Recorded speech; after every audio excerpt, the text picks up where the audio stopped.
morning everyone. I see a lot of new fresh faces here. आज हमारी गुफ्तगू होगी सोने के ऊपर। सोना एक ऐसी चीज़ है जो बहुत से लोग पसंद करते हैं और उसकी मुख्तलिफ वजूहात हैं। एक तो ये कि बड़ा ये खूबसूरत चमकीला धात है। देखें, इसको ज़ेवरात के लिए इस्तेमाल किया जाता, लेकिन ये तो एक छोटी चीज़ है। इसकी और बहुत सी ऐसी सिफ़ात हैं जिसकी वजह से बहुत कीमती है। इसमें से बिजली बड़ी आसानी से गुज़र सकती है, तकरीबन बग़ैर मज़ाहमत के। हाँ, कुछ मज़ाहमत है, ये सुपर कंडक्टर नहीं है, लेकिन दूसरी धातों के मुकाबले में सोने में से न सिर्फ बिजली आसानी से गुजरती है, लेकिन गर्मी भी। और जब रोशनी इस पर पड़ती है तो बहुत कम हिस्सा उसका जज्ब हो जाता है, तकरीबन सारे का सारा मुनक्किस हो जाता। फिर इसकी और भी बहुत सी अच्छी बातें हैं। एक तो ये कि आप इससे बहुत बारीक तारें बना सकते हैं। जितना बारीक आपके सर का बाल है ना, वो तकरीबन 80 माइक्रोन्स है। जो बारीक से बारीक सोने की तार बनाई गई है वो 0.2 माइक्रोन्स है, यानी कि उससे तकरीबन 600 से भी ज़्यादा गुना ज़्यादा बारीक बनाई जा सकती है।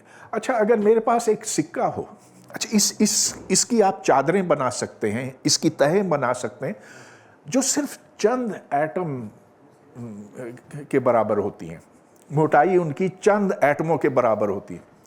तो अगर एक सिक्का लिया जाए, हमारे ज़माने में तो एक पैसे का भी सिक्का होता था। आजकल बस मेरा ख्याल है 1 रुपए का सिक्का रह गया या 5 रुपए का। हाँ, 5 रुपए का सिक्का रह गया। अगर वो सिक्का सोने का बना होता तो उससे आप इतनी पतली तय बना सकते कि इस बिल्डिंग की जितनी भी छतें हैं आप उन्हें कवर कर सकते। गोल्ड फॉयल बहुत ही बारीक बनाया जा सकता है और जिसके बहुत से फ़वायद हैं। इसको इलेक्ट्रॉनिक्स इंडस्ट्री में इस्तेमाल किया जाता है वगैरह वगैरह। अच्छा, और आजकल सोना तो बहुत ही महंगा हो गया। मैंने आज सुबह अखबार में देखा कि 1 तोला 1.5 लाख रुपए का हो गया।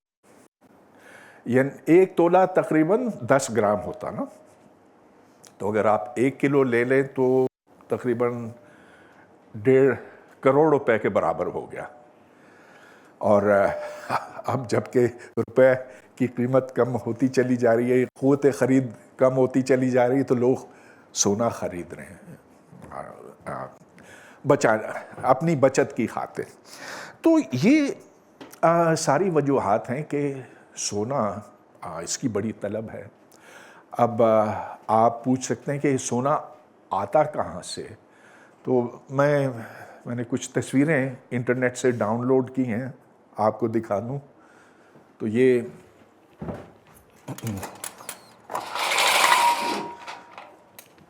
ज़ेरे ज़मीन कानों से, माइन से सोना निकाला जाता है।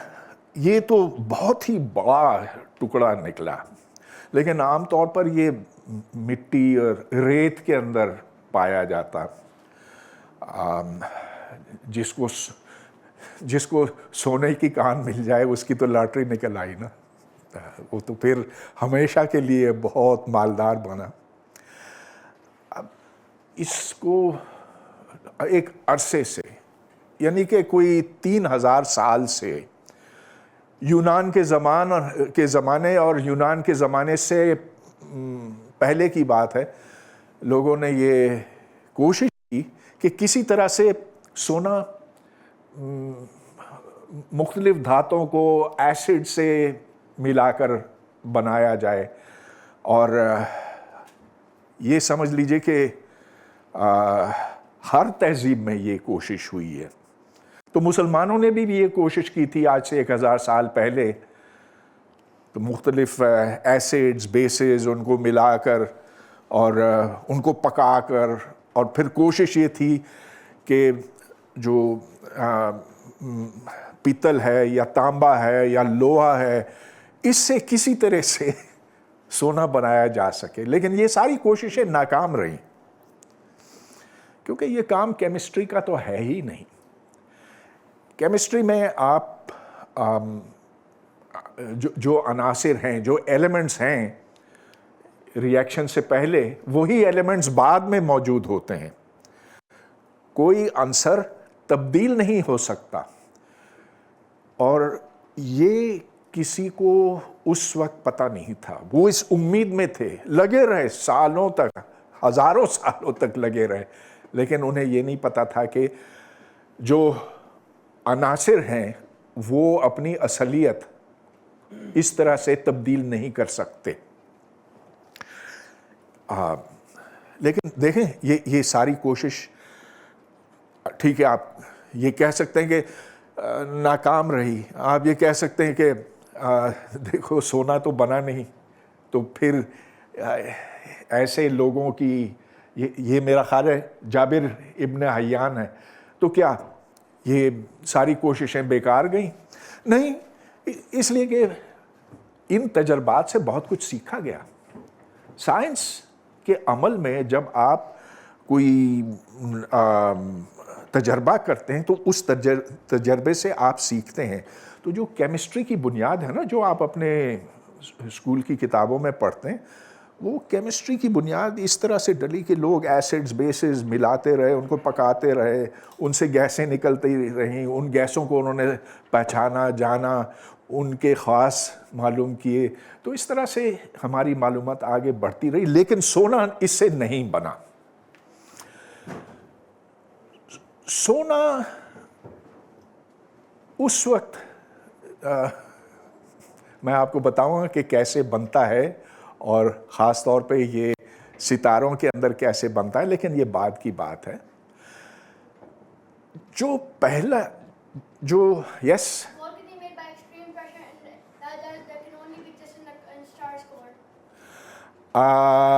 look, we will come to that later. We will come to that later, but you are not quite right on that. थोड़ी सी अगर आप थोड़ा सा इंतज़ार कर लें तो पता चल जाएगा how gold actually came to be. अच्छा, तो एक आंसर यूं तब्दील नहीं होता, और ये इंसानों को पता नहीं था कि कब कोई एलिमेंट तब्दील होता है। 100 साल पहले तक या 125 साल पहले तक मालूम यूं हुआ कि मैडम क्यूरी, नाम सुना होगा आप लोगों ने, she was a French woman, Paris में काम कर रही थी, और पहली बार उसने ये देखा कि एक आंसर है, एक एलिमेंट है रेडियम के नाम से। वो रेडियम उसके साथ कुछ भी नहीं किया जा रहा था, लेकिन वो रेडियम जब आइसोलेट किया गया, उसे रखा गया, तो कुछ वक्त के बाद वो रेडियम किसी और चीज में तब्दील हो गया, और जिन अनासिर में वो बदला, वो तब्दील हुआ, एक उनमें से रेडॉन है जो कि गैस है, और गैस की सूरत में वो फिर हवा में गायब हो जाती है। लेकिन इस रेडियम की जगह पे कुछ मिक़दार सीसे की, लेड की भी थी, यानी कि एक आंसर तब्दील हो गया किसी दूसरे आंसर में। तो ये पहली बात देखा गया, और ये सिर्फ 125 साल पहले की बात है, कि the elements can be changed. This is called the transmutation of elements. अब मैं थोड़ा सा आपको एटम के बारे में बताता हूँ, और ख़ास तौर पर सोने के एटम के बारे में।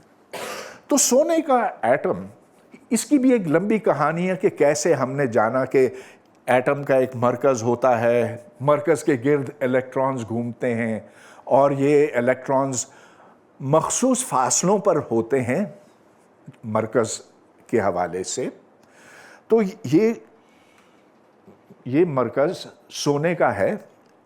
इस मरकज़ के अंदर भी दूसरे ज़र्रे हैं।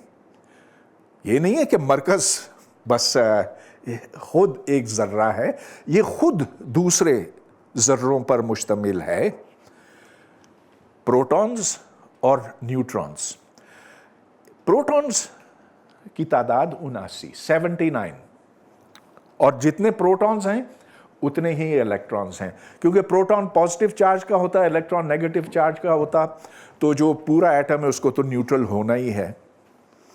मगर इसमें जो न्यूट्रॉन्स की तादाद है वो उससे कहीं ज़्यादा है, 118। और जो भारी एलिमेंट्स हैं जैसा कि लेड है, तो लेड में 82 प्रोटॉन्स, 82 प्रोटॉन और उतने ही इलेक्ट्रॉन हैं और 126 न्यूट्रॉन्स हैं। लेड वैसे बड़ा ही एक स्टेबल एलिमेंट है और स्टेबिलिटी की तरफ मैं बाद में आने वाला हूँ, ये बताऊंगा आपको कि ये क्यों इतना स्टेबल है। खैर, ये सोने का एटम है। अच्छा, एक इलेक्ट्रॉन है जो बाहर घूमता है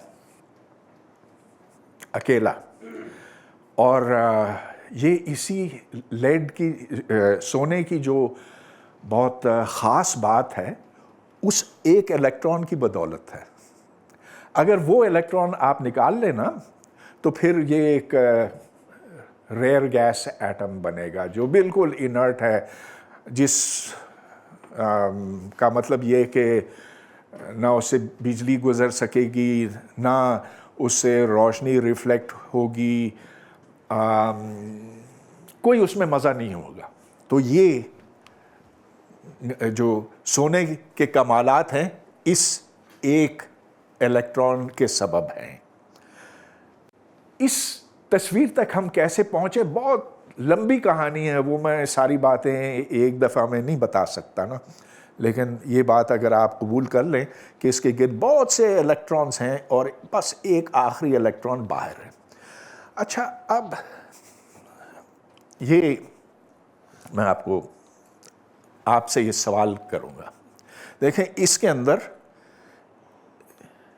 79 प्रोटॉन्स हैं। प्रोटॉन्स का चार्ज क्या होता? क्या पॉजिटिव होता, नेगेटिव होता? पॉजिटिव होता। तो एक पॉजिटिव चार्ज दूसरे पॉजिटिव चार्ज को दूर धकेलता है ना? ये पढ़ा है, आप लोगों ने पढ़ा है। अच्छा, तो वो तो यकीनन होगा।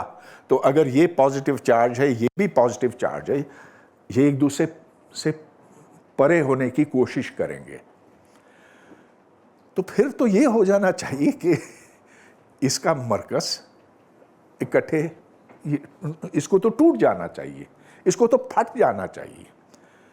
लेकिन ऐसे तो नहीं होता ना। आखिर सोना तो है हमारे सामने, और सोना क्या, जितने भी एलिमेंट्स हैं हमारे अंदर, ऑक्सीजन है, कार्बन है, नाइट्रोजन है, उनके एलिमेंट, उनके न्यूक्लियाई हैं, और उन न्यूक्लियाई के अंदर न्यूट्रॉन्स और प्रोटॉन्स हैं, लेकिन वो स्टेबल है, फटते तो नहीं है। क्यों? इसलिए कि जो प्रोटॉन और प्रोटॉन के दरमियान एक धकेल की कोशिश है, उससे एक बड़ी ताकत है जो इनको जोड़ती है, और उसको स्ट्रॉन्ग न्यूक्लियर फोर्स कहते हैं। तो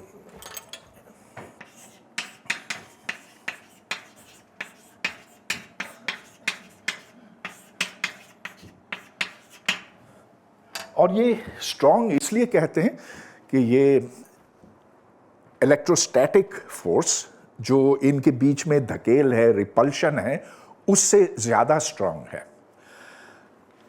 अच्छा, तो इसमें जो स्ट्रांग न्यूक्लियर फोर्स इनके बीच में है, प्रोटॉन और न्यूट्रॉन के बीच में है, प्रोटॉन और प्रोटॉन के बीच में है, न्यूट्रॉन और न्यूट्रॉन के बीच में है, और इसकी वजह से ये इकट्ठे रहता है। अब ये जो स्ट्रांग न्यूक्लियर फोर्स है, इसके बारे में 100 साल पहले तक कुछ ज़्यादा पता नहीं था, बहुत कम पता था।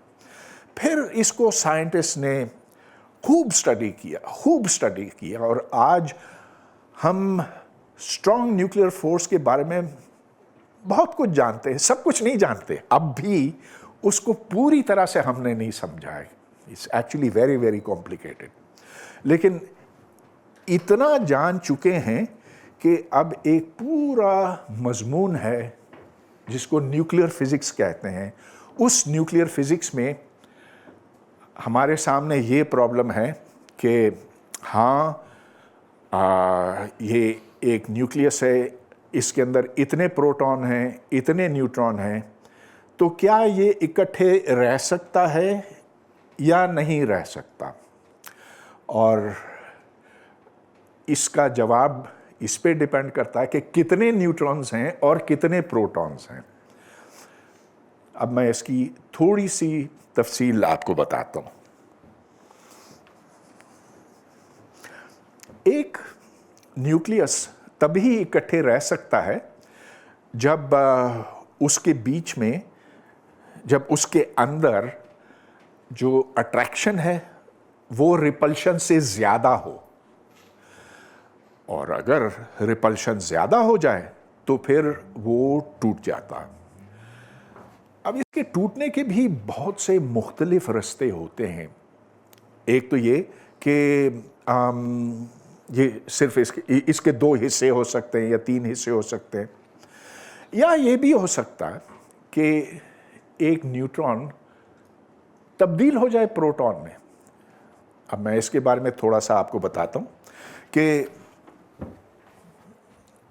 एक न्यूट्रॉन प्रोटॉन से थोड़ा सा ज़्यादा भारी है, कोई 1% ज़्यादा भारी है, और न्यूट्रॉन को, अगर एक आज़ाद न्यूट्रॉन को आप यहाँ रखें ना अपने सामने, तो ये 7 मिनट के अंदर गायब हो जाएगा, ये प्रोटॉन में तब्दील हो जाएगा, और उसमें से एक इलेक्ट्रॉन निकलेगा, और एक तीसरा पार्टिकल जो न्यूट्रल पार्टिकल है, जिसको न्यूट्रिनो कहते हैं।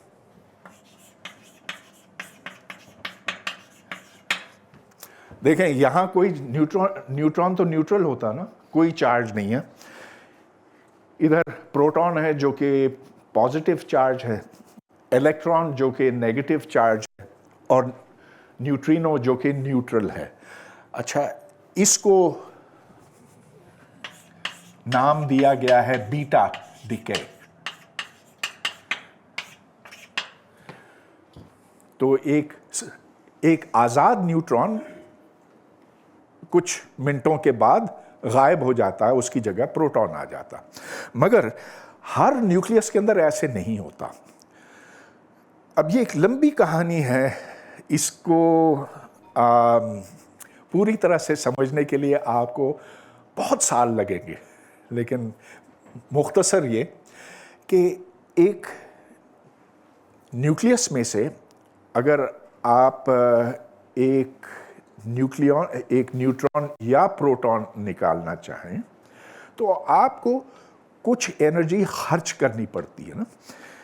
तो ये न्यूक्लियस है, इसमें से मैं एक खींच कर अगर निकालूं न्यूट्रॉन या प्रोटॉन, तो जितनी एनर्जी मुझे चाहिए होगी उसको निकालने के लिए, उसको बाइंडिंग एनर्जी कहते हैं।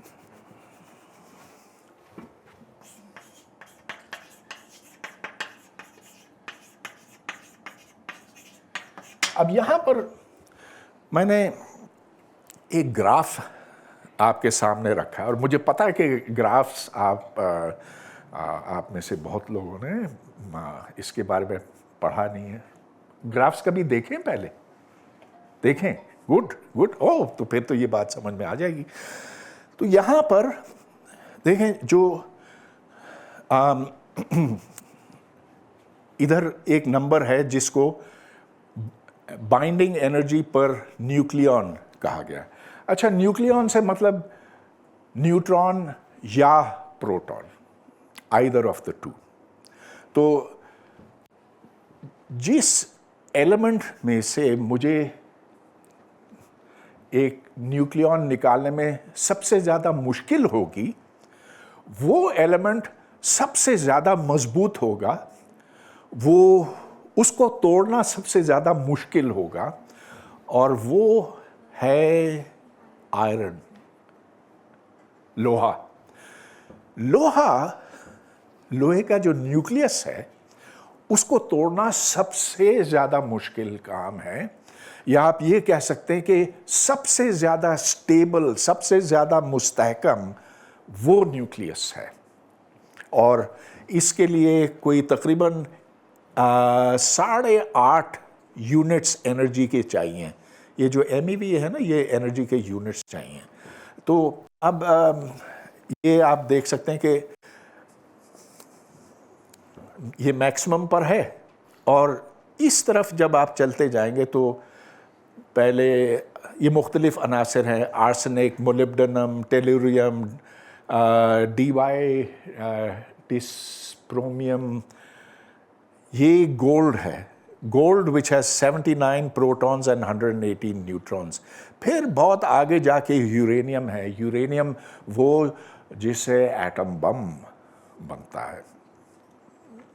और दूसरी तरफ अगर आप चलें तो ये इधर क्लोरीन है, नियॉन, कार्बन, हीलियम, और हीलियम 4, इसमें 2 न्यूट्रॉन है, 2 प्रोटॉन है, और ये भी बड़ा स्टेबल है। अच्छा, तो गर्ज ये कि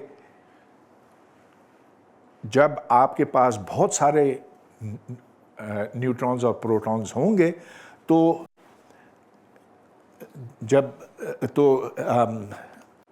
आयरन का बनना, लोहे का बनना सबसे ज़्यादा प्रिफर्ड होगा। अच्छा, अब इसका ये मतलब भी हुआ कि सिर्फ चंद न्यूक्लियाई ऐसे हैं जो स्टेबल होंगे,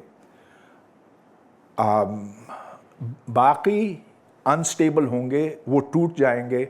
वो या तो 2 हिस्सों में टूटेंगे या 3 में टूटेंगे, या फिर उनमें कोई न्यूट्रॉन है जो डिके करके प्रोटॉन में तब्दील हो जाएगा और उससे कोई दूसरा एलिमेंट बनेगा। तो यहाँ पर नंबर ऑफ न्यूट्रॉन्स है, यहाँ पर नंबर ऑफ प्रोटॉन्स है, और सिर्फ अगर इस तरफ आप चलें तो फर्ज कीजिए कि आप ये कोशिश करते हैं कि एक न्यूक्लियस बने जिसमें सिर्फ और सिर्फ न्यूट्रॉन्स हों ना, ऐसा कोई न्यूक्लियस बनाना मुमकिन नहीं। जैसा कि मैंने बताया ना, ये थोड़ा सा कॉम्प्लिकेटेड सब्जेक्ट है। आप को न्यूक्लियर फोर्स समझने में काफ़ी देर लग जाएगी, कुछ साल लग जाएंगे समझने में, तो उस बात की फिक्र ना करें।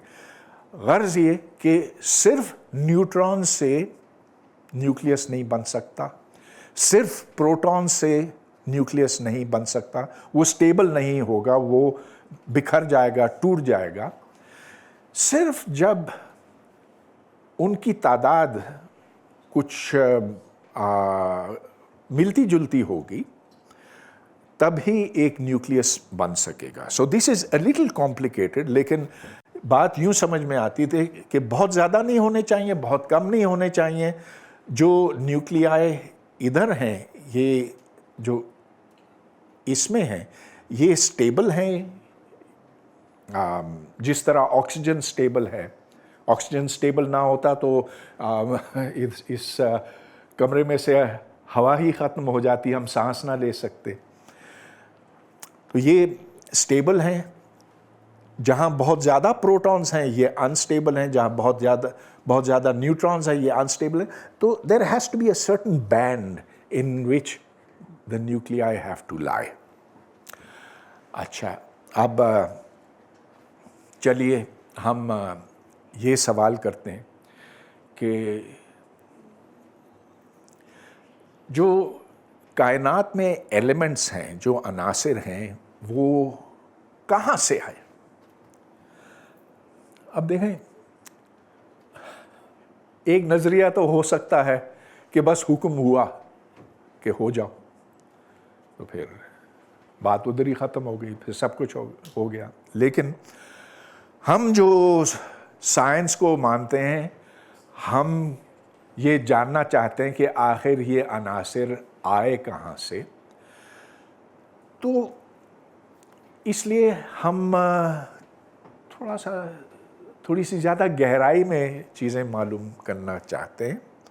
तो अब मैं आपको कायनात की तख्लीक के बारे में मुख्तसरन बताना चाहता हूँ। बात यहाँ से शुरू हुई कि आज से कोई 120 साल पहले, ठीक 120 साल, एक माहिर फलकियात था, एस्ट्रोनॉमर, हबल के नाम से। तो हबल ने ये देखा कि जो दूर की कहकशाएं हैं वो हमसे, यानी कि ज़मीन से दूर भाग रही हैं। और एक कहकशां के अंदर आपको पता ना कि लाखों करोड़ों अरबों सितारे होते हैं, तो वो सितारे सारे उधर भाग रहे हैं, जो दूसरी कहकशां उधर है वो उधर भाग रही है। और जहाँ जहाँ आप देखें तो कायनात फैलती हुई दिखाई दे रही है हमको। तो इससे ये ख्याल जन्म लेता है कि अगर हम इसकी एक वीडियो बनाएं तो हमें हर चीज़ फैलती हुई दिखाई देगी। अगर उस वीडियो को उल्टा चलाया जाए तो फिर हर चीज़ हमें एक जगह पर आती हुई दिखाई देगी। और जिस नुक्ते पर वो सब कुछ आके जुड़ जाएगा, यानी कि जितने सितारे हैं, जितने सैयारे हैं, जितना धुआं है कायनात के अंदर, वो सब एक नुक्ते के अंदर जम हो जाएगा। And that will be the starting point, और उसको हम बिग बैंग कहते हैं। अच्छा, बिग बैंग के वक्त कायनात एक तो बहुत बहुत बहुत छोटी थी, दूसरे ये कि बहुत बहुत गर्म थी। उस वक्त जो प्रोटॉन और न्यूट्रॉन थे तो तकरीबन उतने ही जितने के आज हैं, क्योंकि प्रोटॉन ख़त्म नहीं होता।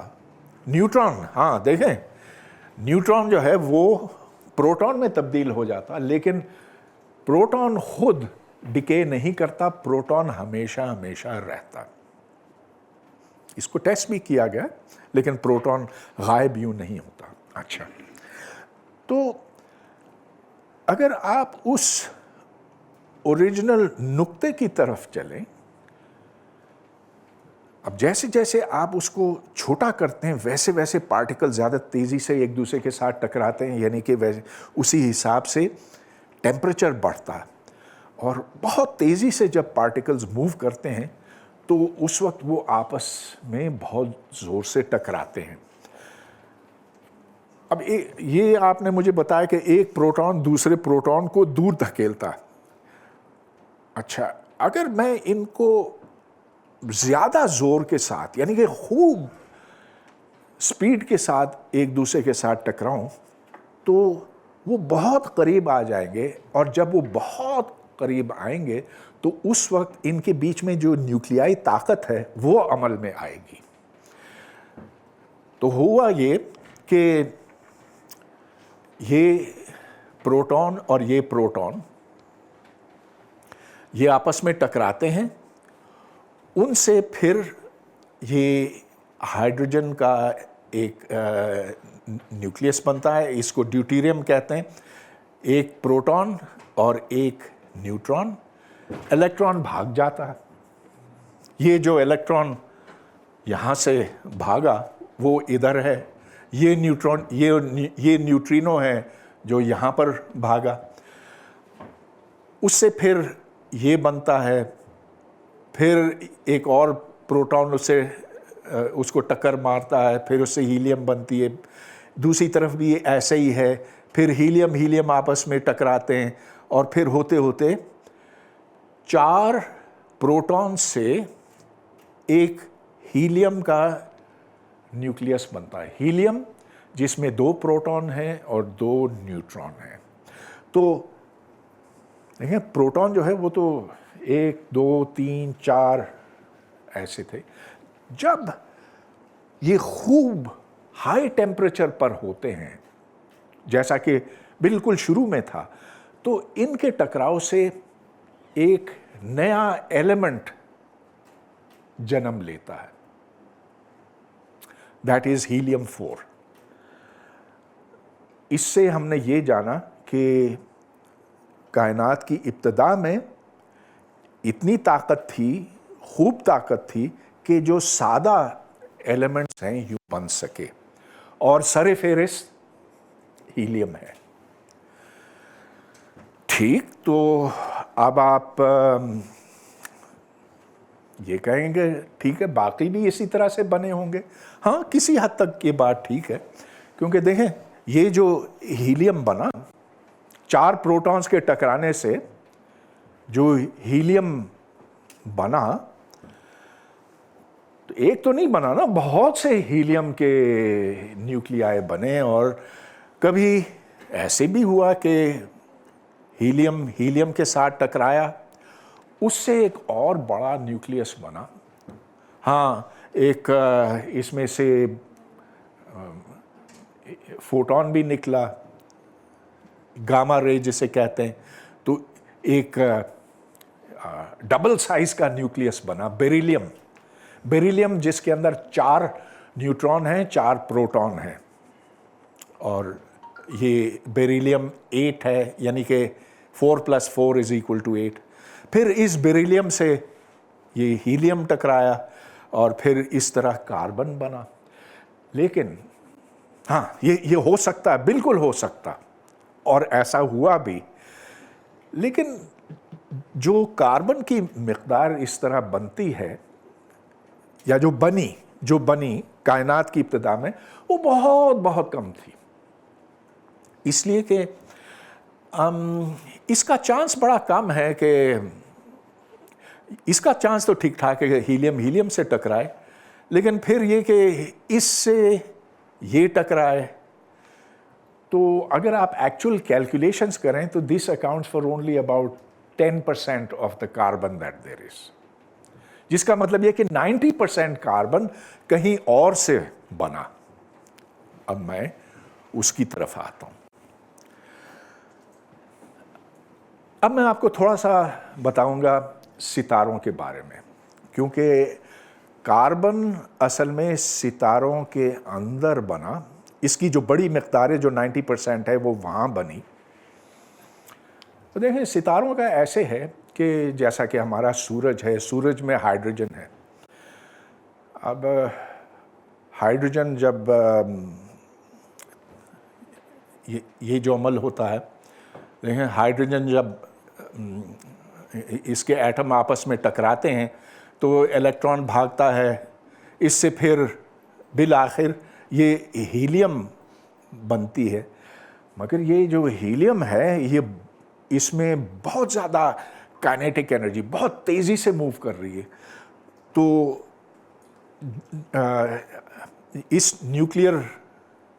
इस अमल के नतीजे में, जिसको फ्यूजन कहते हैं, फ्यूजन का मतलब है कि ये अनासिर आपस में जुड़े, 4 प्रोटॉन बेसिकली आपस में जुड़े और उससे फिर ये बना।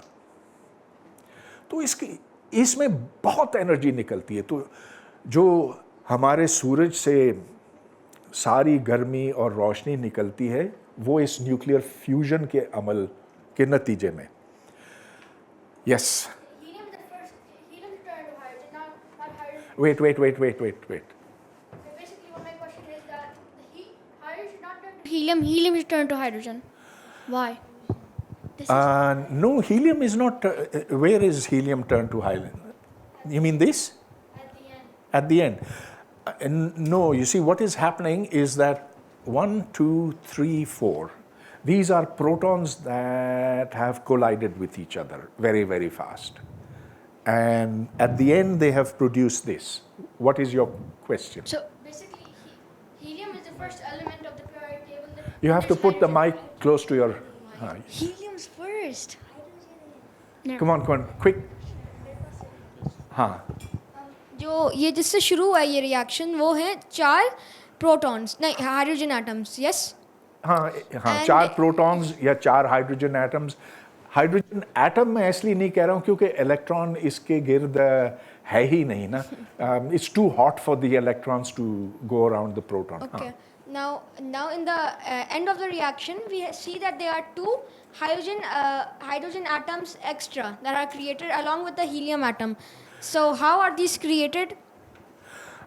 So this is the whole process. You see that these 4 protons have been converted into 2 protons and 2 neutrons. That's the end result of this. But along with that, there are 2 more hydrogen atoms that are created. Yeah. Second last. Oh, you mean this and this? Okay, but we've had other things coming out. You see, there was this coming in from the side and this coming in from the side. These are also extra. That's a good question. It's a very good question. But you see, this over here, so actually it's 6. 1, 2, 3, 4, 5, 6 that have come in. This one over here as well. And the same number have gone out. This has gone out, but this and this have also gone out. Yes. Okay. Good. Does that answer your question as well? Okay, good. अच्छा, the point is कि इस तरह से जो energy निकली वो खूब मिकदार में थी. हाइड्रोजन बम भी इसी उसूल के ऊपर काम करता है. आपने फिशन बॉम्ब का तो सुना है ना. फिशन बॉम्ब से बहुत ज़्यादा तबाहकुन हाइड्रोजन बॉम्ब होता है, मगर अमल यही है. बेसिकली जो लाइट न्यूक्लियाई हैं या प्रोटॉन हैं वो आपस में जुड़ते हैं. उस जुड़ने के अमल में जो दूसरा अंसर पैदा होता है उसके अंदर खूब सी तवानाई होती है. अच्छा, तो मैं ये बता रहा था कि ये लाइट एलिमेंट्स तो यूं बन सकते हैं, बने, मगर जो हेवियर एलिमेंट्स हैं वो यूं नहीं बने. तो अब मैं इसकी तरफ आता हूँ. बात हमारी यहाँ ख़त्म हुई थी. एक सितारे के अंदर जब आपकी हाइड्रोजन ख़त्म होने लगती है तो उससे हीलियम बनती है. अब हीलियम के साथ टकराता है जब, जैसा कि यहाँ आप देख रहे हैं, उससे दूसरे अनासिर बनते हैं और आखिर होते होते होते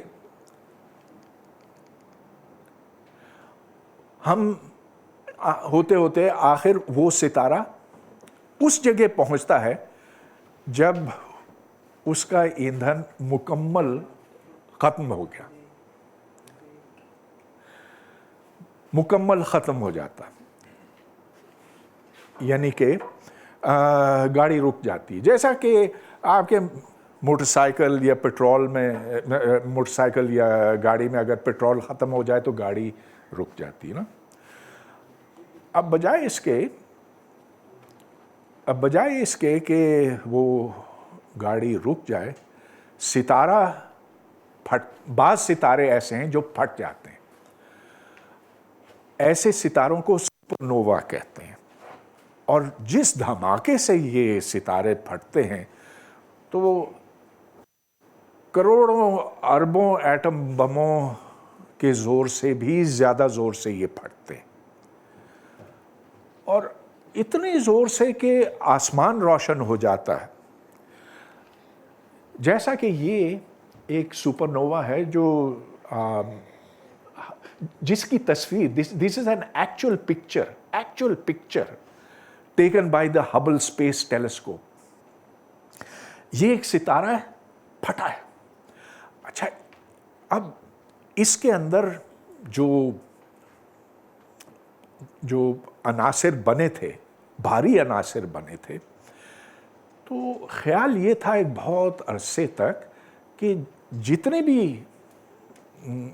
हैवी एलिमेंट्स ज़मीन पर दिखाई देते हैं, मिसाल के तौर पर लोहे से आगे जितने भी हैं, और उसमें सोना भी है, चांदी भी है, प्लेटिनम भी है, रेडियम भी है, यूरेनियम, ये सब जो हैवी एलिमेंट्स हैं कि ये बने सुपरनोवा के अंदर, कि एक ऐसे भारी सितारे के अंदर ये सारे अनासिर बने थे और उसके फटने से फिर ये कायनात में बिखर गए। आपको पता है हमारा सूरज भी इसी के नतीजे में बना, और हमारी ज़मीन, ये जिस प्लैनेट पर हम रहते हैं वो भी इसी अमल में बना कि एक सुपरनोवा कहीं फटा, उस सुपरनोवा के अंदर वो तमाम हैवी एलिमेंट्स थे जो आज ज़मीन पर पाए जाते हैं। और इसलिए कार्ल सेगन ने बड़ा एक खूबसूरत जुमला इस्तेमाल किया था। उसने कहा कि we are all star dust, the dust from stars. तो आज से कोई, आप समझ लीजिए 20-30 साल पहले तक ये ख्याल था कि ये हैवी एलिमेंट्स का मंबा है, सारे हैवी एलिमेंट्स वहीं से आए थे। अब मैं आपको एक और नई बात बताता हूँ, शायद आपने सुनी हो, बहुत से लोगों ने नहीं सुनी होगी, कि जब एक बड़ा भारी सितारा फटता है, बड़े से मतलब ये देखें, हमारा सूरज जो है ना, ये बड़ा नन्हा सा सितारा है, ये 1 यूनिट का है। 1 सोलर मास जो जितना भी है, उससे 5, 10, 20, 100, 150 गुना ज़्यादा भारी सितारे हैं। और जो सितारे सूरज से कोई 12-15 गुना ज़्यादा भारी होते हैं, वो सुपरनोवा बन सकते हैं, दूसरे नहीं बन सकते। यानी कि they have to be at least 10 to 12 times more massive than the sun. जो ज़रा हल्के हैं ना, जो 3-4 गुना ज़्यादा भारी है, वो नहीं फट सकते। सुपरनोवा वो नहीं बन के फट सकते। ये कॉम्प्लिकेटेड चीज़ है। इसके अंदर आपको ये देखना होता है कि एक शॉकवेव जब आगे जाती है तो वो किस ज़ोर से जाती है, इसमें बहुत कॉम्प्लिकेशंस हैं, बहुत कैलकुलेशंस हैं। लेकिन ये बात एक नोबेल प्राइज़ विनर हांस बेटे ने साबित की थी कि you need at least 10 to 15 in the range of solar masses for a supernova. अब सुपरनोवा जब फटता है तो उसकी गुठली में, उसकी बिल्कुल बीच में एक ऐसा सितारा रह जाता है जो सिर्फ न्यूट्रॉन्स का बना है, और जिसको न्यूट्रॉन स्टार कहते हैं। और ये इस कदर छोटा और इस कदर भारी होता है कि इसकी बहुत कोई ख़ास प्रॉपर्टीज़ होती हैं। ये भारी इतना ज़्यादा नहीं, मतलब ये कि 1 से लेकर 3-4 गुना ज़्यादा भारी हो सकता है सूरज के मुकाबले में, लेकिन ये बहुत छोटा है। इतना छोटा है कि इसकी डेंसिटी बहुत बहुत बहुत ज़्यादा है। देखें, ये इस तरह से मैं पीछे चलता हूँ, हाँ, ये इस पिक्चर पे, तो ये न्यूक्लियस है ना, और ये इलेक्ट्रॉन्स हैं। ये जो बीच में जगह है, इस तस्वीर में तो ये जाहिर नहीं है, मगर ये जगह बिल्कुल खाली है। तो जो ये समझ लें कि अगर ये न्यूक्लियस है इतना सा, तो जो नज़दीकी इलेक्ट्रॉन है वो पारा के नज़दीक। इलेक्ट्रॉन्स बहुत दूर होते हैं न्यूक्लियस से, बीच में खाली जगह है, खाली जगह। अच्छा, अब इलेक्ट्रॉन्स अगर आप सारे उसमें से निकाल दें और सारे न्यूक्लियाई आप इकट्ठे करें तो उससे न्यूट्रॉन स्टार बन जाता है। और अब इसकी डेंसिटी इस कदर ज़्यादा है कि अगर आप एक फुटबॉल के बराबर न्यूट्रॉन, उसमें से एक फुटबॉल के बराबर का हुजूम आप निकालें न्यूट्रॉन स्टार में से, तो उसका वज़न पूरी ज़मीन के बराबर का होगा। It will be so dense. अच्छा, अब ये न्यूट्रॉन स्टार जब बनता है, हमें कैसे पता चलता है कि ये बना है? एक तो ये कि जब ये बनता है तो इनमें से बहुत से हैं जो घूमते हैं, और जब ये घूमते हैं तो इनके घुमाव से एक मैग्नेटिक फील्ड प्रोड्यूस होता है, और उस मैग्नेटिक फील्ड से एक शुआ निकलती है, और ये बहुत दूर तक, अरबों लाइट ईयर्स दूर तक देखी जा सकती है। ऐसे न्यूट्रॉन स्टार्स जो घूमते हैं, इनको पल्सार्स कहा जाता।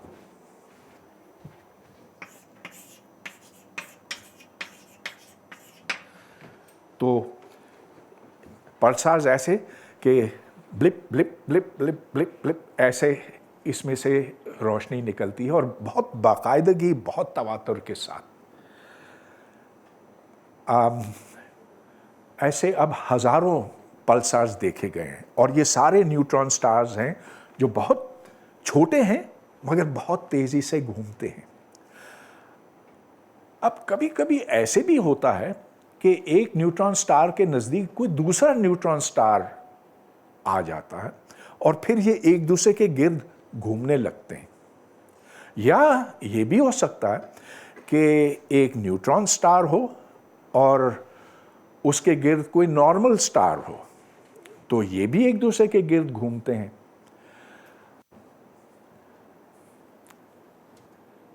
अब जब ये एक दूसरे के गिर्द घूमते हैं तो इनमें से एक रेडिएशन निकलती है जो ग्रेविटेशनल रेडिएशन कहलाती है। तो ये दो सितारे हैं जो एक दूसरे के नज़दीक पहुंचे हैं, और ये घूमते घूमते घूमते घूमते बिल आखिर एक दूसरे के साथ टकराते हैं। और जब ये टकराते हैं तो एक बहुत अजीम धमाका होता है। उस धमाके के नतीजे में बहुत सी रेडिएशंस निकलती हैं और बहुत से नए एलिमेंट्स निकलते हैं। तो अब ऐसी कैलकुलेशंस हुई हैं गुज़िश्ता 5-7 साल के दौरान, जिससे हमें ये पता चलता है कि जब एक न्यूट्रॉन स्टार किसी दूसरे सितारे के साथ टकराता है या किसी ब्लैक होल के साथ टकराता है, ब्लैक होल भी एक पॉसिबिलिटी है, तो उसके नतीजे में ये तमाम हेवी एलिमेंट्स प्रोड्यूस होते हैं। और ख्याल ये है कि जो 90% गोल्ड है और प्लैटिनम है और यूरेनियम है, वो न्यूट्रॉन स्टार्स के टकराव की वजह से बने। जो पिछला ख्याल था कि ये सुपरनोवा के अंदर एलिमेंट्स बनते हैं, अब उसे ये ख्याल अब रिप्लेस कर रहा है। मैं कह रहा हूँ ख्याल इसलिए कि अब भी कोई थोड़ी सी अनसर्टेनिटी है कैलकुलेशंस में, लेकिन जो अब मुख्तलिफ ग्रुप्स ने काम किया है इसके ऊपर, तो उससे बहुत सी प्रिडिक्शंस निकली हैं। अब ये हाल ही की बात है कि 2 न्यूट्रॉन स्टार्स को आपस में टकराते हुए देखा गया, और उसके अतराफ से जो रोशनी निकली उससे हेवी एलिमेंट्स के स्पेक्ट्रा की लाइट निकली जो उन कैलकुलेशंस की तस्दीक करती है। तो मुख्तसर ये कि आज हम इस सोच की तरफ आ पहुँचे हैं कि जो सोना बना वो सुपरनोवा के अंदर नहीं, वो न्यूट्रॉन स्टार्स के टकराव की वजह से बना। इसके पीछे जो आइडिया है वो बेसिकली ये कि न्यूट्रॉन्स जब बहुत तादाद में निकलते हैं और किसी ऑर्डिनरी न्यूक्लियस के साथ वो टकराते हैं तो उससे एक बड़ी अनस्टेबल चीज़ बनती है, अनस्टेबल न्यूक्लियस बनता है। मगर वो अनस्टेबल न्यूक्लियस डिके हो जाता है और बीटा डिके के ज़रिए से वो फिर स्टेबल हो जाता है।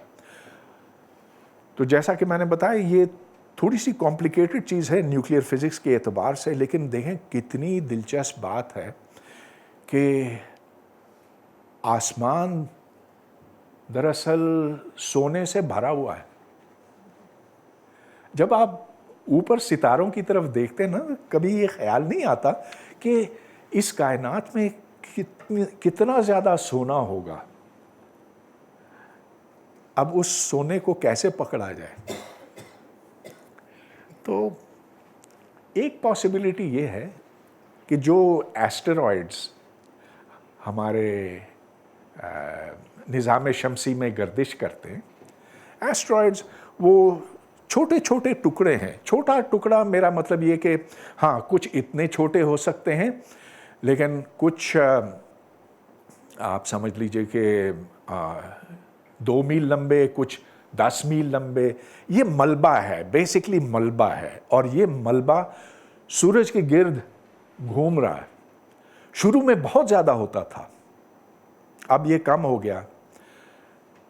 हमारी ज़मीन भी इसी के नतीजे में बनी कि बहुत सारा मलबा था, वो मलबा इकट्ठे हुआ और ग्रेविटी की वजह से वो इकट्ठे होकर एक जगह जमा हुआ। उस जगह को आप सैयारा कहते हैं।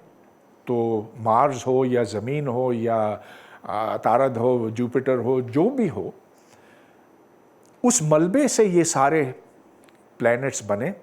और ये ऐन मुमकिन है कि जो सोना ज़मीन के अंदर है वो उस वक्त से है, लेकिन ये भी मुमकिन है कि जो एस्टेरॉयड्स ज़मीन के शुरू के दिनों में उसके साथ टकराते थे, वो फिर सोना लेकर आए अपने साथ और प्लैटिनम लेकर आए। प्लैटिनम तो सोने से भी ज़्यादा कीमती चीज़ होती है, पता है, मच मोर एक्सपेंसिव। बहुत सारा सोना ज़मीन के अंदर है कि इतना है, उसकी एक कैलकुलेशन हुई है कि अगर आप पूरी ज़मीन को कवर कर लें सोने से तो उसकी गहराई कोई 2 फुट होगी। ये उस वक्त आए थे या एस्टेरॉयड्स से सोना ज़मीन तक पहुंचा था, इसका हमें ठीक तरह पता नहीं। लेकिन इसी तरह जो प्लैटिनम है और यूरेनियम है, वो भी इसी तरह से ज़मीन तक पहुंचे। अब एस्टेरॉयड्स की जो मैं बात कर रहा था, कुछ लोग ये कहते हैं कि हमें खला में इसलिए जाना चाहिए कि उधर इतनी कीमती चीज़ें हैं, उधर सोना है, उधर प्लैटिनम है, उधर दूसरी मादनियात हैं, तो चलो उसको पकड़ के हम ज़मीन पर लेकर आते हैं। Is that a good idea? What do you say? Yes. तो is it a very good idea? If we have the technology, then yes. And if the costs are less than the price, then we'll give. देखना, बात इसने पकड़ ली। इसने कहा if the cost is less. क्योंकि सोचें कि अगर आपको रॉकेट बनाना पड़ता है, उस पर खर्चा आएगा, ऊपर ले जाना है, उधर एक स्पेस स्टेशन आपको कायम करनी होगी, उसके लिए फ्यूल का बंदोबस्त करना पड़ेगा, इस पूरे के ऊपर कितना खर्चा आएगा, do you lose, do you gain. Very good point. It doesn't come for free, लेकिन ये मुमकिनात में से है। तो हर वक्त हम नई चीज़ें आजकल सीख रहे हैं। देखें, 10 साल पहले तक हमें ये नहीं पता था कि न्यूट्रॉन स्टार्स आपस में इस तवातुर के साथ टकराते हैं।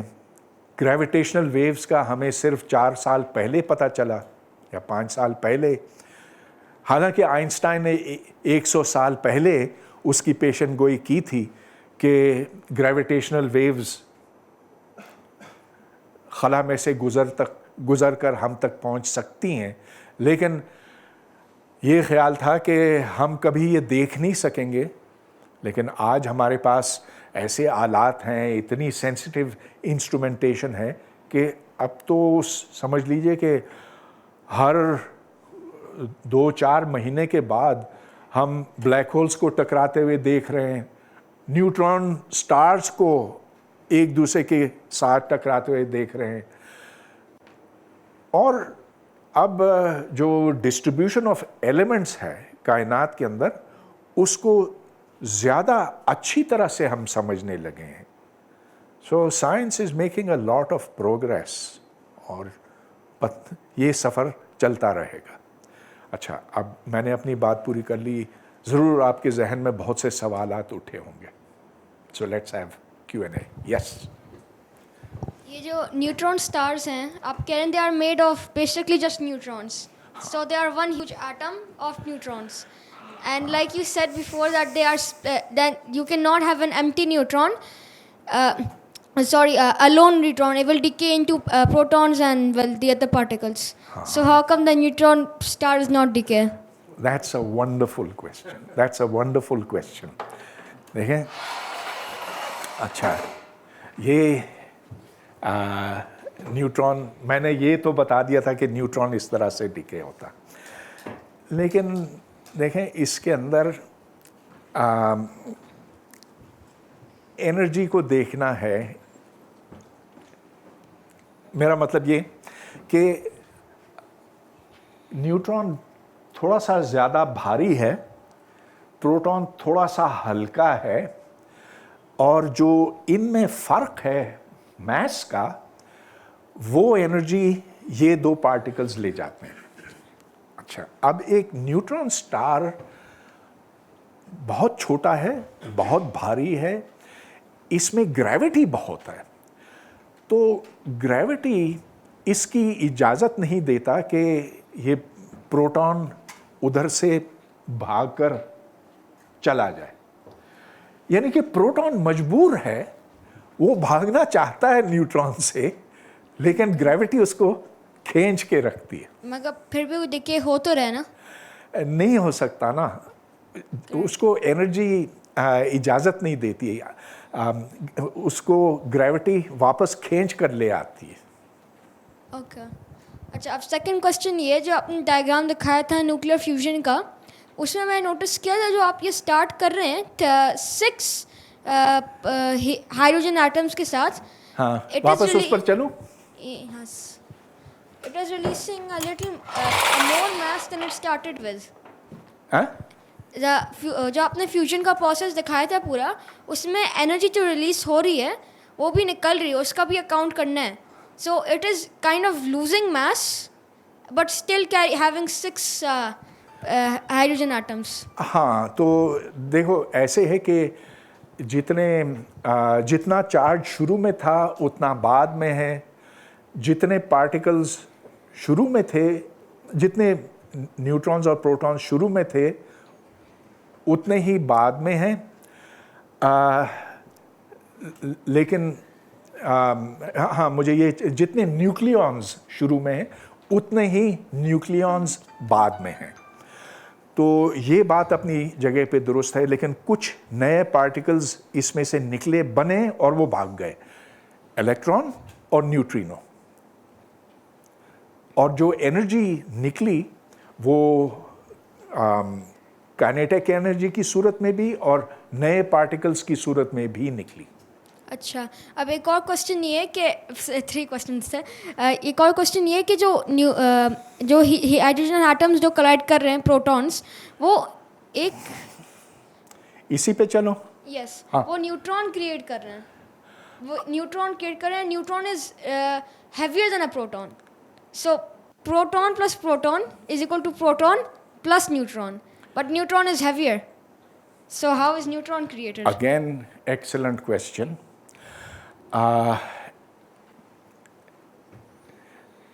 You need to have energy to move a reaction. तो यहाँ जो प्रोटॉन निकला, तो ये दो प्रोटॉन्स हैं, ये टकराकर एक यहाँ प्रोटॉन और न्यूट्रॉन बना इससे. वो इसलिए बन सका कि इसमें एनर्जी काफ़ी थी. वो एनर्जी जो इन प्रोटॉन्स के अंदर थी, वो एनर्जी इसको बनाने के लिए काफ़ी थी, बल्कि काफ़ी से ज़्यादा थी. और जो बाकी मांदा एनर्जी थी वो इधर उधर चली गई. Okay. But yes, you are right कि जब तक एनर्जी काफ़ी ना हो तो एक ये डिके नहीं हो सकता. मिसाल के तौर पर हम ये नहीं देख सकते, proton cannot turn into a neutron plus the anti particle of this plus the anti particle of the neutrino. ये नहीं हो सकता क्योंकि प्रोटॉन हल्का है, न्यूट्रॉन भारी है.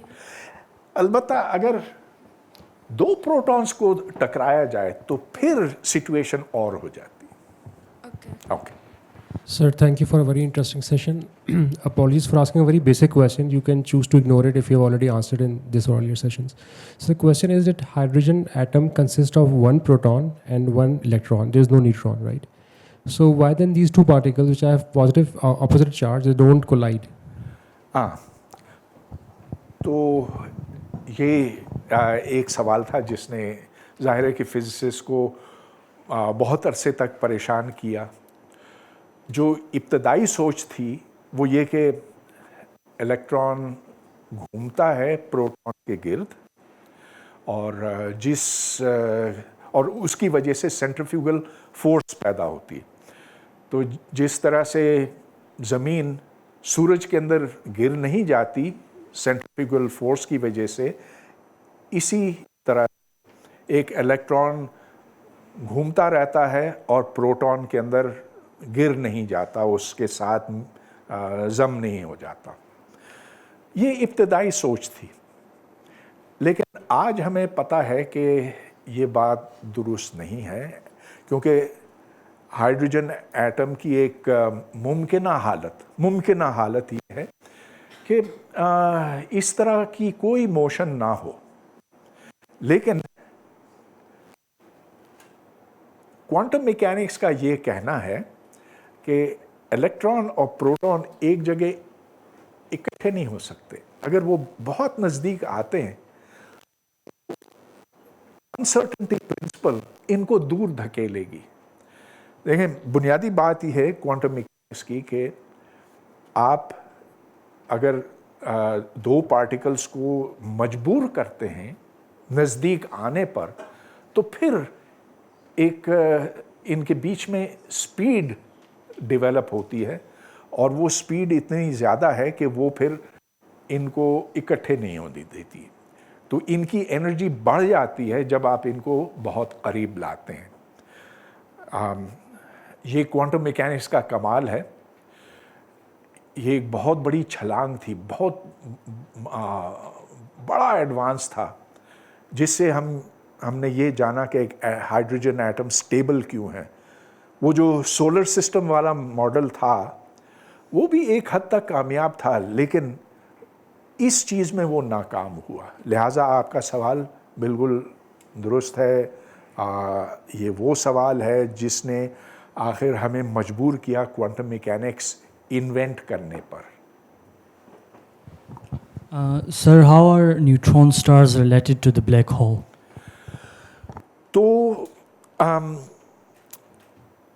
ऐसे हो सकता है कि अगर जो गुठली रह गई है वो बहुत ज़्यादा डेंस है, तो वो फिर कोलैप्स हो सकती है और कोई प्रेशर नहीं है।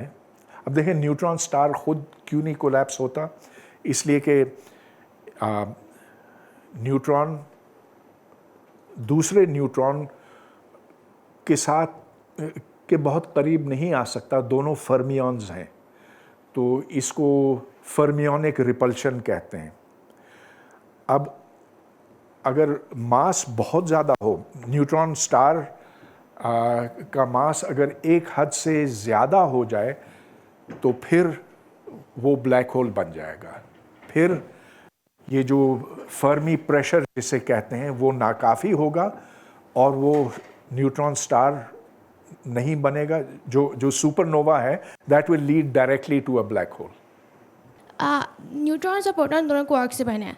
आपने यहाँ पे कहा कि न्यूट्रॉन डिके हो रहा है बट प्रोटॉन नहीं होता। जब आपके दोनों सेम एलिमेंट्री पार्टिकल से बने हैं तो एक चीज़ क्यों डिके हो रही है और एक चीज़ क्यों नहीं हो पाती? ठीक बात है आपकी। ये न्यूट्रॉन 3 क्वार्क्स का बना है, UUD, जबकि UDD। ये UUD का बना है, 3 क्वार्क्स इधर भी हैं। लेकिन उससे क्या होता है, बात यह है कि जब तक एनर्जी आपको इजाज़त नहीं दे, देखें ना, ऐसे ही कि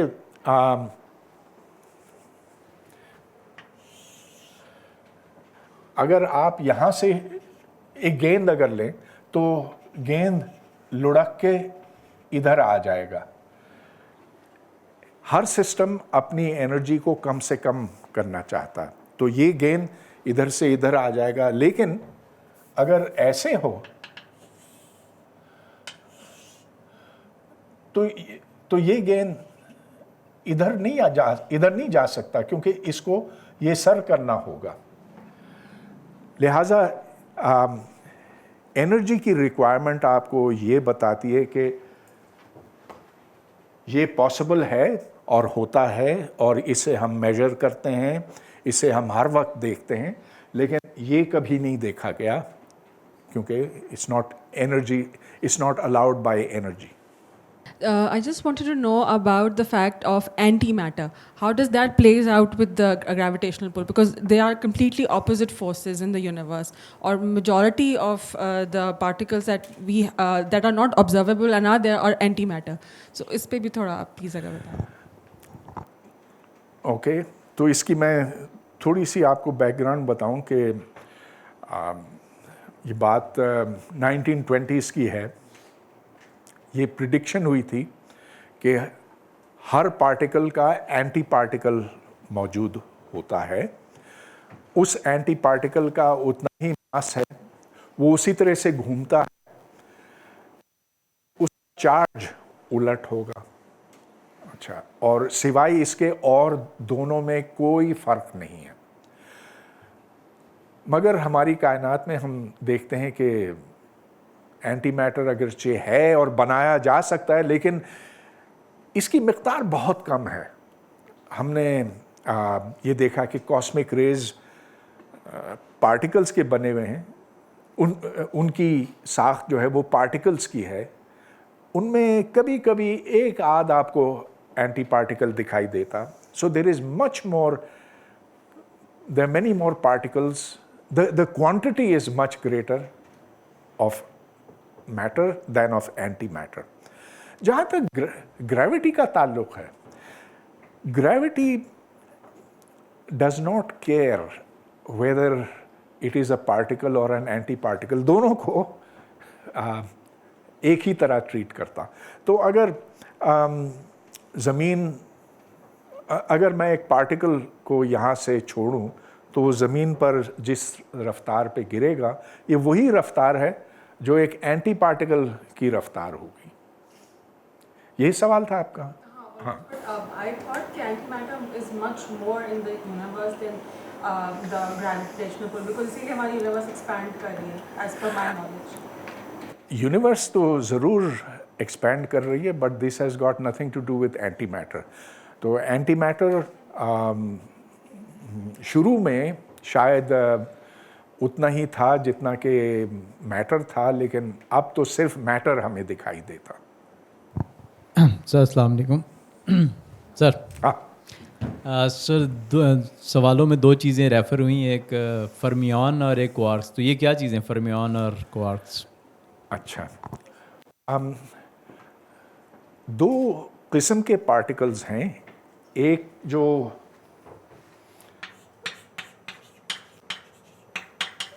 फर्मियन के नाम से जाने जाते हैं और एक जो बोसॉन। जो फर्मियन, जो आम फर्मियंस जिनसे आप वाकिफ़ हैं, एक तो इलेक्ट्रॉन है, फिर प्रोटॉन है, और दीगर फर्मियंस ये सारे ऐसे हैं जिनका स्पिन इसी के बराबर का है, इलेक्ट्रॉन का या प्रोटॉन का। सारे पार्टिकल्स घूमते हैं। इसके बरक्स जो बोसॉन्स हैं, ये या तो नहीं घूमते, या अगर घूमते हैं तो इससे डबल घुमाव है उनका, डबल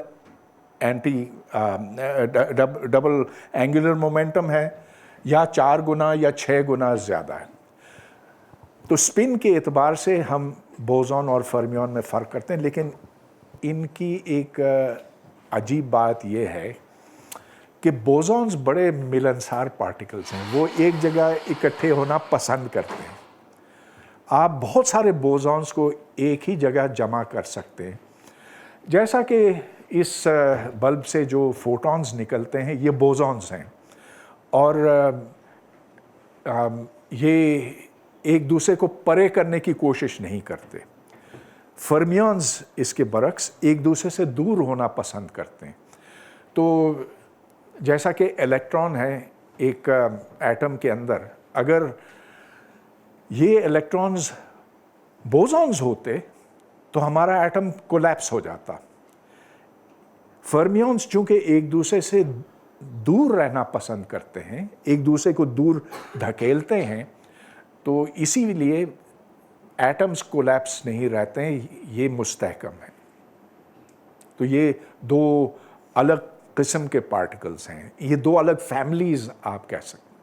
अच्छा सर, मतलब हमने वैसे पॉपुलर अकाउंट्स में ये सुनते हैं कि सोलर सिस्टम इस तरह बना कि एक पुराना नेबुला था जो कोलेस कर गया, जिससे हमारा तमाम सोलर सिस्टम बन गया। लेकिन अब अगर हमें गोल्ड भी चाहिए अर्थ पे, इसका मतलब है कि पुराना नेबुला भी चाहिए, लेकिन उस नेबुला के अंदर या उसके इर्द गिर्द हमें कोई कोलिजन भी चाहिए न्यूट्रॉन स्टार की, किसी स्टार के साथ, या फिर 2 न्यूट्रॉन स्टार्स की।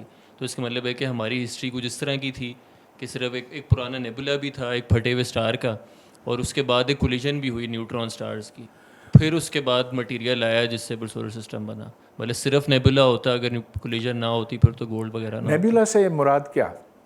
मतलब नेबुला से कि सुपरनोवा के जो वो है, जो क्लाउड है, जो मलबा है, मलबा है जो सुपरनोवा। हाँ, डेफिनेटली वो मलबा था, वो फैला हुआ था। कुछ वक्त के बाद ग्रेविटी की वजह से वो इकट्ठे हुआ, और इतना ज़्यादा मलबा था कि उससे हमारा पूरा निज़ाम शमसी बन सका।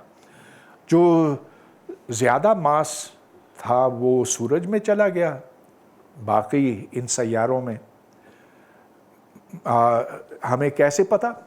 इसलिए कि सूरज के अंदर भी हम ये देखते हैं कि जो अनासिर हैं वो सिर्फ हाइड्रोजन नहीं है।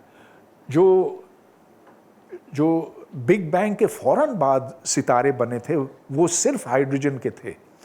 हमारा सूरज ये सेकंड जनरेशन स्टार कहलाता है, और हम जब सूरज के अंदर झांक कर देखते हैं, और जो कि मुश्किल काम नहीं है, उसमें से जो रेडिएशंस निकलती हैं उससे हम ये जान सकें, उसके अंदर लोहा भी पड़ा हुआ है। सूरज के अंदर लोहा है, और ये सूरज का बनाया हुआ लोहा नहीं है, ये पहले से था। तो we have a second generation star to whom we owe our lives. और सर एक और चीज़ ऐसी ब्लैक होल से रिलेटेड थी, ऐसी एक सवाल है कि मतलब ये न्यूट्रॉन स्टार बहुत तेज़ से स्पिन करते हैं, हमें पता है। वो इसी वजह से कि बड़े स्टार से छोटा स्टार होता है तो एंगुलर मोमेंटम कंजर्व रहना चाहिए, तो उसकी स्पिन बहुत तेज़ हो जाती है। फिर जब वो ब्लैक होल बन जाता है फिर उसका साइज़ बिल्कुल ज़ीरो हो जाता है ना, फिर एंगुलर मोमेंटम इन्फिनिटी नहीं होना चाहिए, तो फिर हम एक ब्लैक होल को एक ख़ास स्पिन किस लिहाज से देते हैं फिर? हाँ, तो देखिए, ये नहीं है कि एक न्यूट्रॉन स्टार ब्लैक होल बन जाएगा, लेकिन शुरू ही में वो कोलैप्स हो गया था। यानी कि जब सुपरनोवा फटा, जब बड़ा सितारा फटा, तो एकदम वहाँ एक ब्लैक होल बना। क्या ब्लैक होल का एंगुलर मोमेंटम हो सकता है? क्या ब्लैक होल्स घूम सकते हैं? बिल्कुल घूम सकते हैं। और ये उसी तरह से जैसा कि एक न्यूट्रॉन स्टार घूमता है, और जिसके घूमने को हम देख भी सकते हैं, मेजर भी कर सकते हैं। इनको light houses in the sky भी कहा जाता है। तो लाइट हाउस ऐसे होता है ना कि एक बहुत तवातुर के साथ रोशनी उसमें से खारिज होती है। तो ये पल्सार्स दरअसल आसमान में लाइट हाउस का काम देते हैं। हाँ, और सवाल क्या? सर एक और ये था सर कि वो जो घूमती पल्सार घूमता है उसकी हमें बीम नज़र आती है, और वो तो पोल्स में से निकल रही है ना, तो वो स्पिन भी वो पोल्स के अराउंड ही कर रहा है। तो मतलब इसका मतलब है कि उसको घूमना तो नहीं चाहिए, बीम को यूं यूं तो घूमना नहीं चाहिए उससे, उसको बिल्कुल ये है कि फिर वो प्रिसेशन हो रही है, प्रिसेशन की वजह बिल्कुल से। प्रिसेशन हो रहा है, और हम सारे पल्सार्स को नहीं देख सकते। सिर्फ जिनके बीम्स ज़मीन तक पहुँचे, अगर कोई यूं जा रहा है वो तो फिर गायब हो गया आसमान में। इसमें जो मैग्नेटिक एक्सिस है और रोटेशन एक्सिस है वो एक नहीं है, बिल्कुल जैसा कि ज़मीन के साथ है।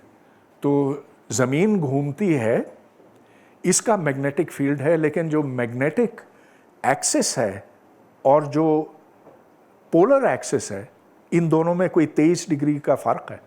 बाइंडिंग एनर्जी के स्टेबिलिटी के हवाले से तो उसमें आयरन सबसे ज़्यादा स्टेबल था। बस हाँ। वो सवाल ये था कि फिर प्रोबेबिलिटी तो ज़्यादातर आयरन की है, तो क्या प्रोपोर्शनली कायनात में या जो भी ये जिनको हम डिस्कस कर रहे हैं उसमें ज़्यादा लोहम मौजूद है?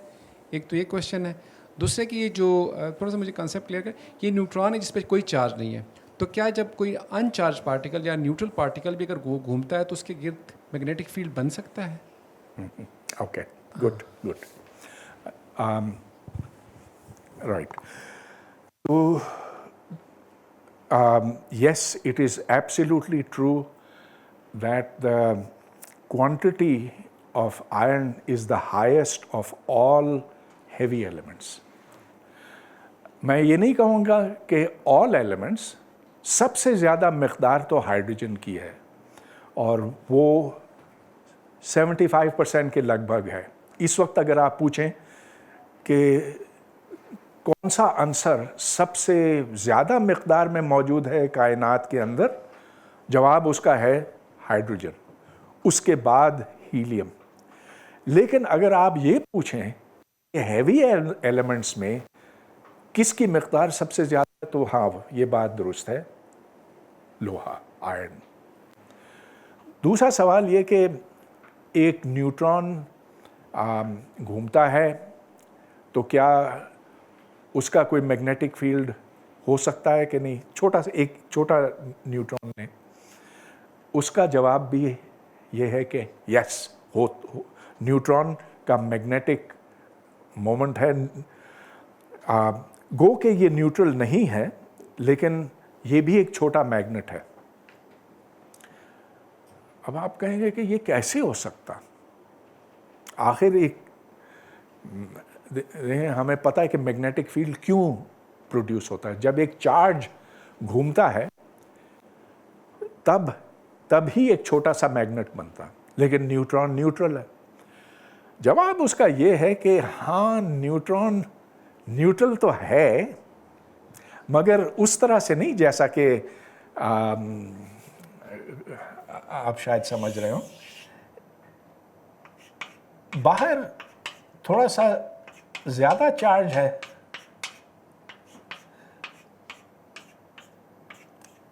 और अंदर नेगेटिव चार्ज है। जितना टोटल नेगेटिव चार्ज है उतना ही टोटल पॉजिटिव चार्ज है, मगर ये कोइंसाइड नहीं करते। लिहाजा जब ये घूमता है तो इससे एक छोटा सा मैग्नेट बनता है और न्यूट्रॉन के मैग्नेटिक मोमेंट को हम इस्तेमाल में लाते हैं बहुत से कामों में। सर, जो आपने मेंशन किया था कि हर particle has an anti particle, तो since neutron has mostly an neutral charge, so what's its anti particle? Lovely question, lovely question. So every particle has an antiparticle.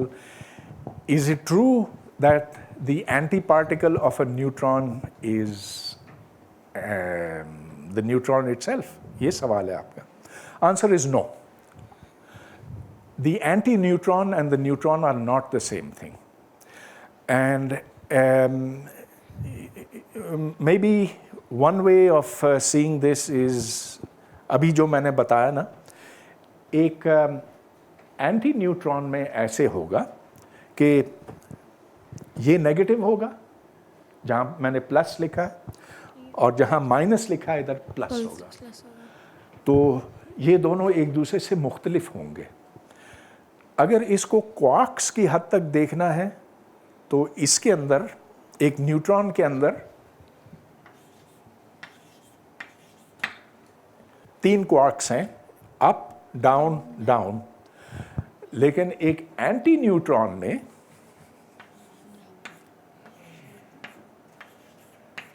Anti up, anti down होगा। And the anti-up is not the same as anti-down. Okay. Okay. अच्छा, अब मेरा second और सवाल है। Second सवाल ये कि ये जो एक फील्ड कहलाती है क्वांटम फिजिक्स में, आई थिंक वो कहलाती है हिग्स बोसॉन फील्ड।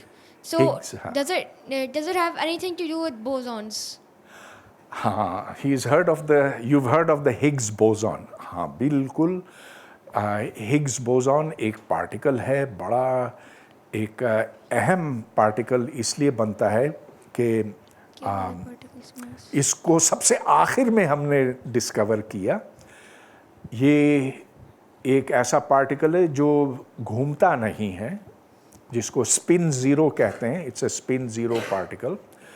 और इसका होना इसलिए ज़रूरी था, हमने इसको तलाश किया और सालों के बाद जब बहुत बड़ी बड़ी इसके लिए मशीनें बनाई, एक्सेलरेटर्स बनाए, तो आखिर में हमें ये मिला। तो इस शिद्दत से हमने इसको क्यों तलाश किया? क्योंकि एक पूरा स्ट्रक्चर मुकम्मल था जिससे हमें पता था कि एटम्स किससे बनते हैं, लेकिन एक खाना खाली था उधर। वो खाना हिग्स बोसॉन का था। और जब वो मिला तो सब ने खूब तालियां बजाई, खुशियां मनाई। और आज हमें पता है कि हिग्स बोसॉन ना सिर्फ है, लेकिन उसकी हम प्रॉपर्टीज़ बहुत अच्छी तरह से नापे जा रहे हैं, ज़्यादा एक्यूरेटली नापे जा रहे हैं। But what does it have to do with bosons? So the Higgs particle is a boson. देखें ना, बोसॉन्स एक पार्टिकल की किस्म है, फर्मियॉन्स भी एक और किस्म है। तो Higgs is a boson, electrons are fermions, protons are fermions, photons, particles of light, are bosons. Okay. Third ये कि at the beginning of the Big Bang, some few seconds, even less than seconds, they were quarks, just quarks. Now eventually the quarks became protons and neutrons, and they were up quarks and down quarks and gluons. But how did these react to form protons and neutrons? Well, that's a very hard question.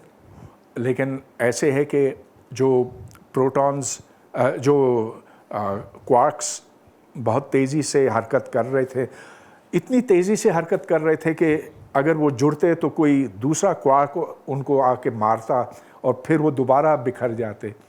तो जब कायनात थोड़ी सी ज़्यादा फैली तो उसी हिसाब से कुछ ज़्यादा ठंडी हुई। जब वो ठंडी हुई तो ये स्पीड्स कम हो गई, तो फिर क्वार्क्स आपस में जुड़ने लगे और फिर इस तरह से क्वार्क्स और ग्लूऑन से प्रोटॉन्स और न्यूट्रॉन्स बने। Okay. ओके डॉक्टर साहब, कुछ लाइव क्वेश्चंस आए हैं यहाँ पे। मुबशिर सईद साहब पूछ रहे हैं कि how are the elements in the bottom of periodic table created in the laboratories?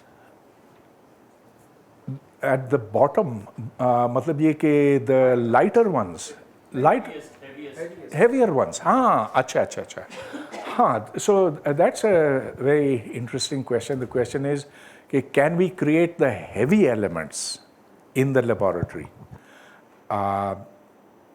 अब वो मुमकिन है, उसके लिए हमें एक्सेलरेटर चाहिए होता है, और यूरेनियम से काफ़ी आगे तक जाया जा चुका है, मुझे ठीक पता नहीं, लेकिन उससे कोई 20 एडिशनल न्यूक्लियॉन्स तक हम जा चुके हैं।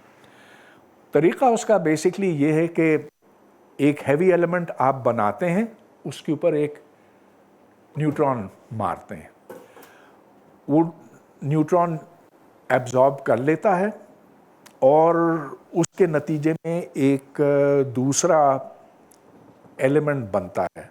इस तरह से हम एलिमेंट के बाद एलिमेंट बनाते चले गए, तो we have reached close to the maximum.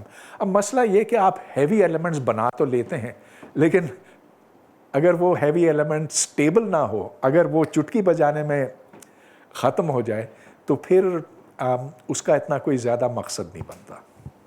Okay, अमान खान साहब हैं, उन्होंने 2 क्वेश्चंस किए हैं। One question is how electron behaves like a particle and wave function at the same time. बुनियादी बात यह है कि एक इलेक्ट्रॉन की ये दोनों सिफात हो सकती हैं। दोनों में मैं फ़र्क यूँ करूँगा कि एक पार्टिकल किसी एक जगह पर मरकूज़ होता है।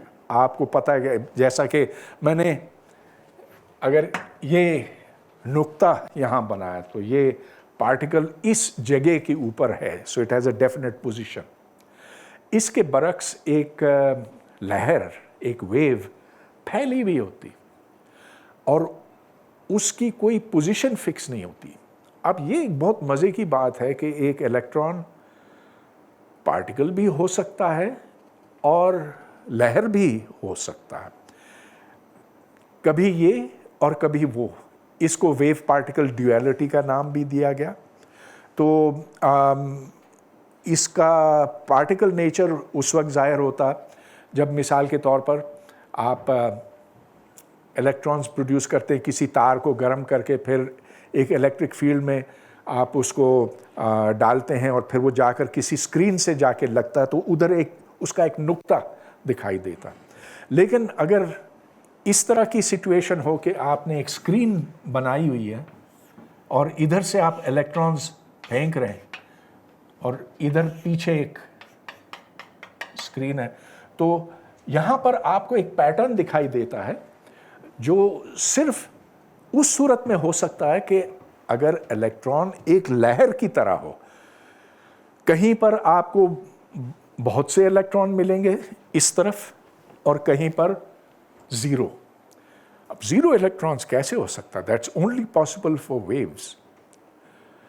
Anyway, this needs a longer answer and a better answer, but this is all I can give you in this time.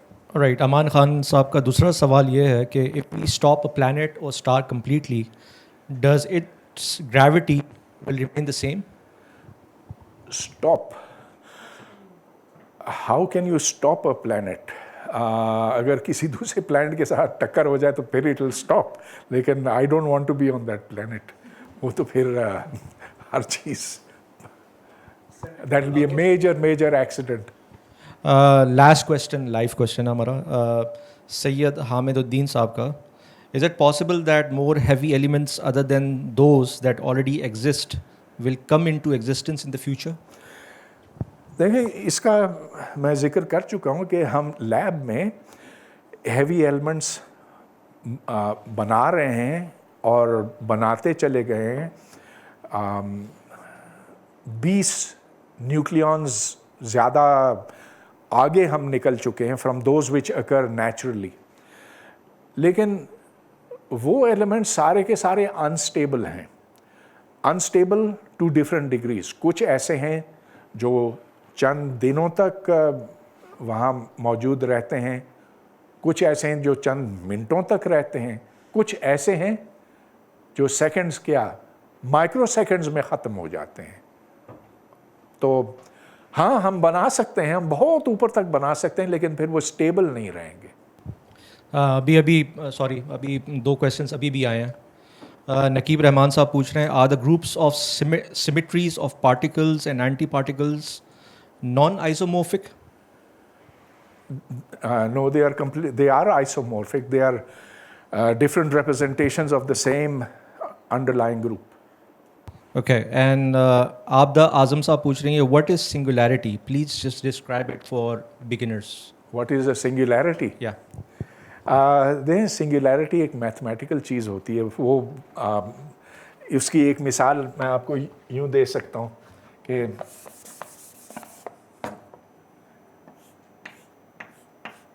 This is a function that has a singularity at x = 0। आप x को जितना छोटा करते चले जाएंगे उसी हिसाब से इसकी कीमत बढ़ती चली जाएगी। आप x को जब बहुत ज़ीरो के करीब ले जाएंगे तो ये बढ़ते बढ़ते बढ़ते इन्फिनिटी की तरफ जाएगा। हम ये कहते हैं कि x = 0 पर इस फंक्शन की सिंगुलैरिटी है। तो सिंगुलैरिटी का मतलब ये कि कोई ऐसी किसी जगह पर कोई ख़राबी है या एक ऐसा नुक्ता है जिस पर आप नहीं जा सकते, लेकिन जिसके बहुत बहुत बहुत करीब आप आ सकते हैं। सर, कुरान में अल्लाह ताला फरमाते हैं सूरह कमर में कि इन्ना कुल्ला शैइन खलकनाहु बिक़दर, कि हमने हर चीज़ को बहुत एग्जैक्ट प्रोपोर्शन से कैलकुलेशन से पैदा किया है। तो अब यहाँ पे भी बहुत स्पेसिफिक वैल्यूज़ हैं इलेक्ट्रॉन के चार्ज की, न्यूक्लियस की बाइंडिंग फोर्स की, and so on so fourth. तो साइंस के पास क्या जवाब है कि वैल्यूज़ कहाँ से आई, और क्या क़यामत इसी का नाम है कि वैल्यू डिस्टर्ब हो जाएंगी? अगर एक वैल्यू भी हमने हिला दी तो ये पूरा सिस्टम तहस नहस हो जाएगा। देखें, एग्जैक्ट की तो मैं बात नहीं कर सकता, लेकिन अगर मिसाल के तौर पर इलेक्ट्रॉन के चार्ज में 0.1% का फ़र्क होता तो भी शायद ठीक ही होता, लेकिन अगर 0.2 होता तो शायद ना होता। बहरहाल एक लिमिट है, एक बैंड है जिसके अंदर कॉन्स्टेंट्स ऑफ नेचर को बंद होना होगा। तो इस एक रेंज है, उस रेंज के अंदर अगर हो तो ज़िंदगी का होना मुमकिन है। उस रेंज से बाहर अगर वो कॉन्स्टेंट्स ऑफ नेचर चले जाएं तो फिर हम तसव्वुर नहीं कर सकते कि एटम किस तरह से बन सकेंगे, न्यूक्लियस किस तरह से बन सकता है, वगैरह वगैरह। अब हम सिर्फ यही कह सकते हैं कि ये कायनात है, ये हमारा मुशाहिदा है कि हम यहाँ पर खड़े हैं, बैठे हैं, जो भी है, और कि अगर लैब में जाकर कोई क्वांटिटी मेजर करें, charge of the electron, mass of the electron, mass of the proton, या साइज ऑफ एन एटम वगैरह, तो ये सारी चीज़ें हैं जो मेजरेबल हैं। हमें क्या पता कि कोई और कायनात है कि नहीं, तो हम उस बात की फ़िक्र नहीं करते। We only deal with what we can measure. Okay, then we are done. Thank you.